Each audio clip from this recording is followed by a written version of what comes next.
बच्चों आज हम लोग सोल्यूशन चैप्टर स्टार्ट कर रहे हैं। सोल्यूशन चैप्टर का आज फर्स्ट टॉपिक हम लोग डिस्कस करेंगे। हम लोग इसमें देखेंगे कि सोल्यूशन क्या है। आज का क्लास जो होगा पूरी तरह थियोरेटिकल क्लासेज है और इसके बाद हम लोग न्यूमेरिकल क्लासेज पे आएंगे। तो हम लोग देखते हैं एक्चुअली में सोल्यूशन है क्या। सोल्यूशन एक होमोजेनियस मिक्सचर है।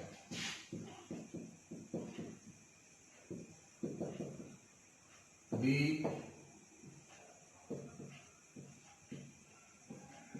homogeneous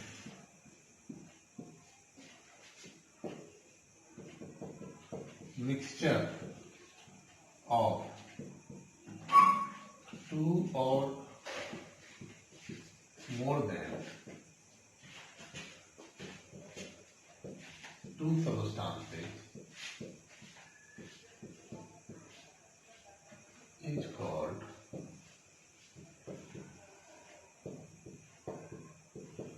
solution। सॉल्यूशन में दो कंपोनेंट भी हो सकता है, दो से अधिक कंपोनेंट भी हो सकता है।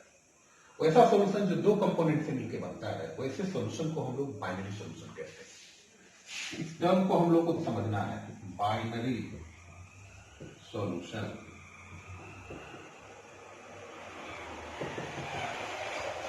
Solution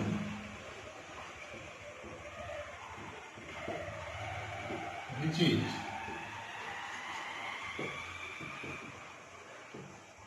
made up of two components is called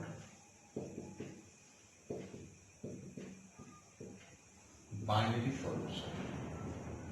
जिस सॉल्यूशन में दो कंपोनेंट होंगे, जैसे फॉर एग्जांपल हम लोग देखते हैं water plus sugar solution,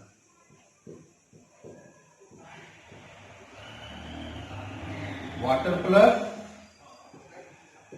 alcohol solution. These two solutions are made up of only two components, so it is called binary solution। और वैसा सॉल्यूशन जिसमें दो से अधिक कंपोनेंट होते हैं, वैसे सॉल्यूशन को हम लोग कहते हैं पोलोनरी सॉल्यूशन। सो सॉल्यूशन को हम लोग दो भागों में क्लासिफाई करते हैं, binary solution and polynary solution. Polynary solution,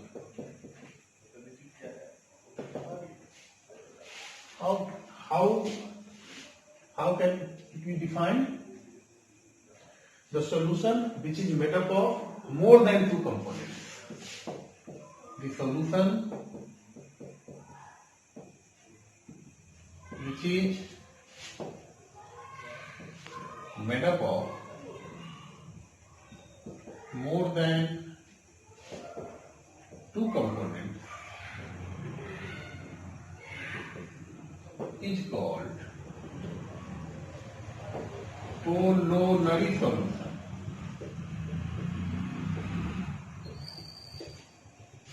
हम लोगों को क्लास 12 में बाइनरी सॉल्यूशन के बारे में डिटेल्स में पढ़ना है। वैसा सॉल्यूशन जो दो कंपोनेंट से मिलकर बना होता है। आपको यह ध्यान रखना है कि बाइनरी सॉल्यूशन में दो कंपोनेंट होगा। एक कंपोनेंट को हम लोग सॉल्यूट कहते हैं और दूसरे कंपोनेंट को हम लोग सॉल्वेंट कहते हैं।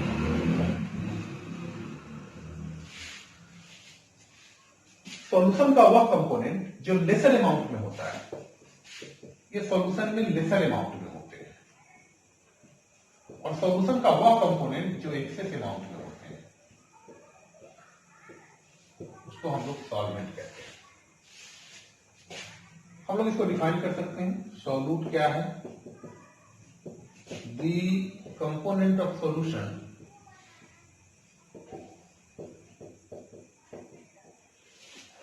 which present in lesser amount is called solute,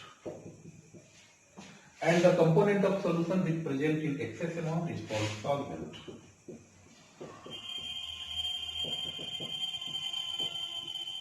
The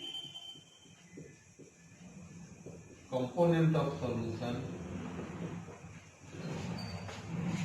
which present in excess amount is called solvent. तो आपको ये दो टर्म समझ में आनी चाहिए, सॉल्यूट और सॉल्वेंट। इसको हम एक एग्जांपल से देखते हैं। Water plus sugar solution. इस एग्जांपल में क्लियर है, जब हम ये सॉल्यूशन बनाएंगे तो हमारा वाटर एक्सेस अमाउंट में होगा, therefore water behaves like a solvent. Here water is a solvent and sugar is a solute. आपको ये चेक करना है कि कौन ज्यादा है और कौन कम है, और इस आधार पे आप सोल्यूट और सॉल्वेंट को आसानी से आइडेंटिफाई कर सकते हैं।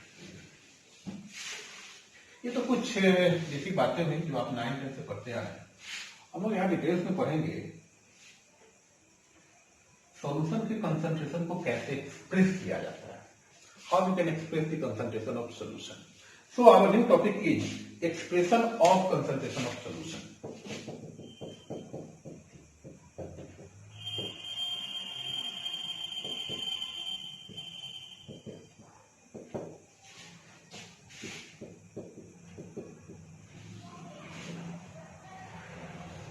सॉल्यूशन के कंसंट्रेशन को एक्सप्रेस करने के बहुत सारे मेथड्स हैं। उन सारे मेथड्स को मैं यहाँ लिख रहा हूँ। First method is percentage by mass method, second is percentage by volume, third is percentage by mass and volume, fourth is molarity, is denoted by symbol m, molality small m, mole fraction it is denoted by symbol x, normality it is denoted by symbol capital M, and the last one is ppm. Its full form is parts per million. हम लोग इस chapter में इन सारे terms को one by one discuss करेंगे। Percentage by मास, आपको परिचित है, percentage means what, 100 gram solution में सोल्यूट का जो अमाउंट होता है, 100 ग्राम सॉल्यूशन में जो भी सोल्यूट का अमाउंट होगा, that is known as concentration of solution by percentage mass method. तो सिंपल डेफिनेशन इज, हम लोग फर्स्ट को डिस्कस करते हैं, percentage by mass method.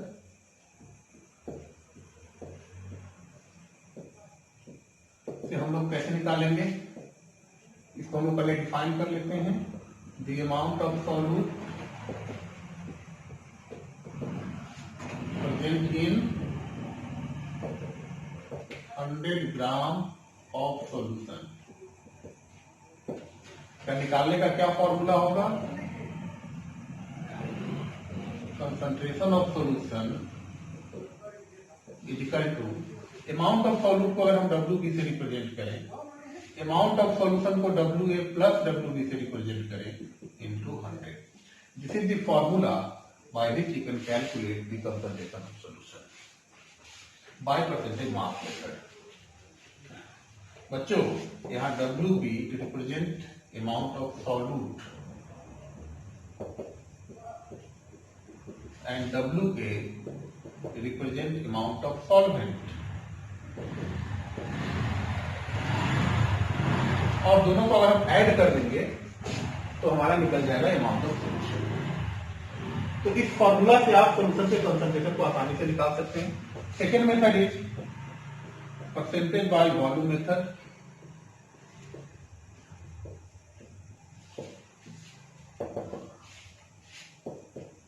The amount of solute present in 100 milliliter of solution is called concentration of solution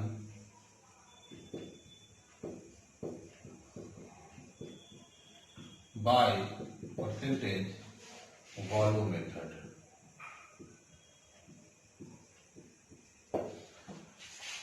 हम लोग इसका कैसे फॉर्मूला डिराइव करेंगे? कंसंट्रेशन ऑफ सॉल्यूशन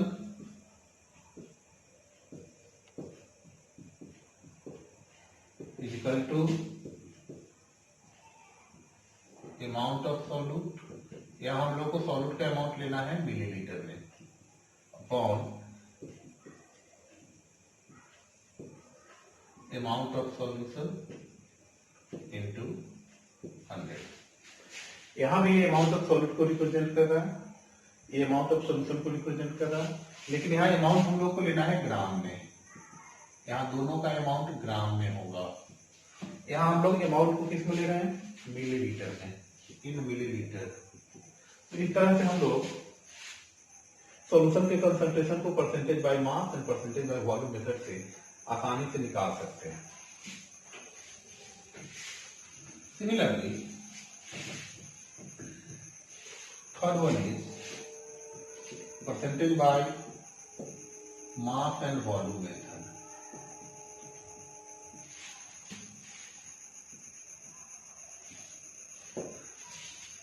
देखो बच्चों, यहाँ सॉल्यूट के अमाउंट को मास के टर्म में एक्सप्रेस करना है और सॉल्यूशन के अमाउंट को वॉल्यूम के टर्म में एक्सप्रेस करना है।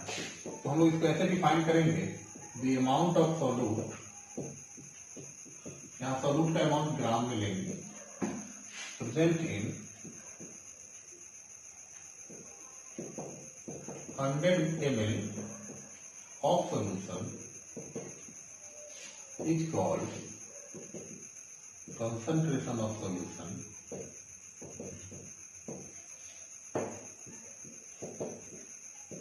by percentage mass and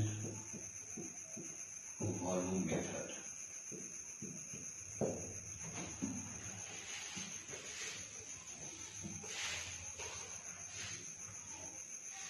हमारा फॉर्मूला क्या होगा? Concentration of solution equal to amount of solute, यहाँ सॉल्यूट का अमाउंट हमको ग्राम में लेना है, upon amount of solution, solution का अमाउंट मिलीलीटर में लेना है, इनटू 100। तो these are the three formula by which you can calculate concentration of solution। देखो सभी फॉर्मूला में ऊपर में लेना है अमाउंट ऑफ सॉल्यूट, नीचे क्या लेना है? Amount of solution. अगर बाय मास मेथड से होगा तो यूनिट दोनों जगह ग्राम होगा, बाय वॉल्यूम मेथड से होगा दोनों जगह मिलीलीटर होगा, और बाय मास एंड वॉल्यूम होगा ऊपर में मास का यूनिट लेना है, नीचे वॉल्यूम का यूनिट लेना है। और इस तरह से हम लोग क्वेश्चन को इस फॉर्मूला से बनाने की कोशिश करेंगे। First question, find the concentration of solution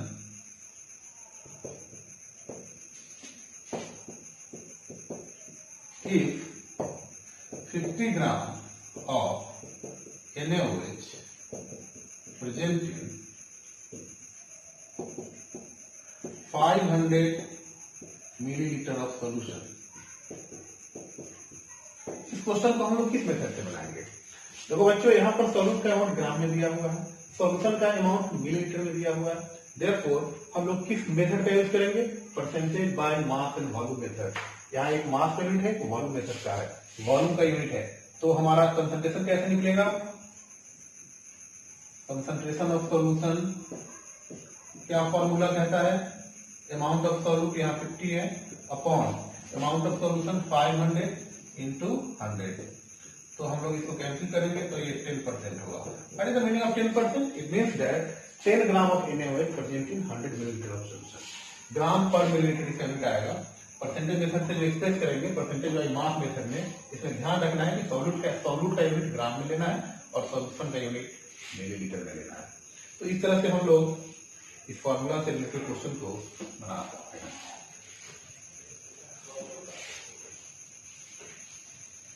एक और क्वेश्चन देखते हैं। If the concentration of NaCl solution is 30% by mass, then find the amount of NaOH, amount of NaCl present in 500 gram of solution.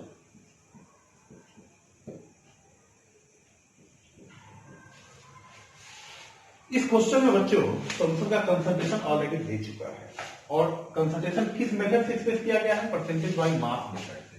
आपको percentage by mass method का formula यहां apply करना है। क्या फॉर्मूला था? Concentration of solution